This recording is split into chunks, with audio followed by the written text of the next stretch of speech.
12वें अध्याय का महात्म्य। श्रीमद् भगवत गीता। श्री भगवान जी बोले, हे लक्ष्मी जी, अब 12वें अध्याय का महात्म्य सुने। दक्षिण देश में सुखानंद नाम का एक राजा रहता था, जिसके नगर में उत्तंग नाम का लंपट रहता था। एक गणिका से उसकी प्रीति थी। वो दोनों एक देवी के मंदिर में जाके मदिरा पान किया करते थे, मांस खाते और भोग भोगते थे। जो कोई पूछे कि तुम यहाँ क्या करते हो, तो कहते, हम यहाँ वैसे ही रहते हैं, देवी की सेवा करते हैं। इस प्रकार झूठ कह देते। उसी मंदिर में एक ब्राह्मण देवी की सेवा करता था। एक दिन उस ब्राह्मण ने उस देवी की स्तुति करी। देवी प्रसन्न हुई, कहा, वर मांग, जो मांगेगा सो दूंगी। उसने धन संतान सुख मांगा। देवी ने कहा, हे ब्राह्मण, तुझे धन संतान सुख अवश्य दूंगी, पर एक काम कर, पहले इन दोनों के उद्धार का ऐसा उपाय कर जिससे इन दोनों का उद्धार हुए।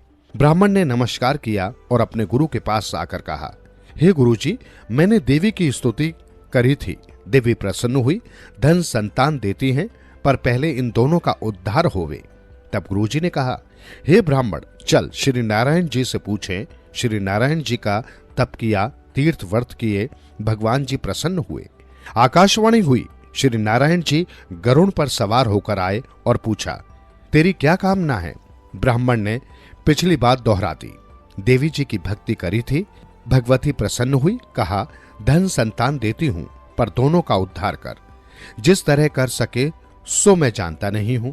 आप कृपा करके कहो, उनका उद्धार किस प्रकार से हो सकता है? तब श्री नारायण जी ने कहा, हे ब्राह्मण, गीता के 12वें अध्याय का पाठ सुनाओ तो उन दोनों का उद्धार होगा। तब उस ब्राह्मण ने भगवान की स्तुति कर धन्यवाद किया। भगवान जी ने आशीर्वाद देकर कहा, तुम्हारी जय हो। तब ब्राह्मण ने देवी के मंदिर में भगवती की स्तुति करी। तब देवी प्रसन्न हुई।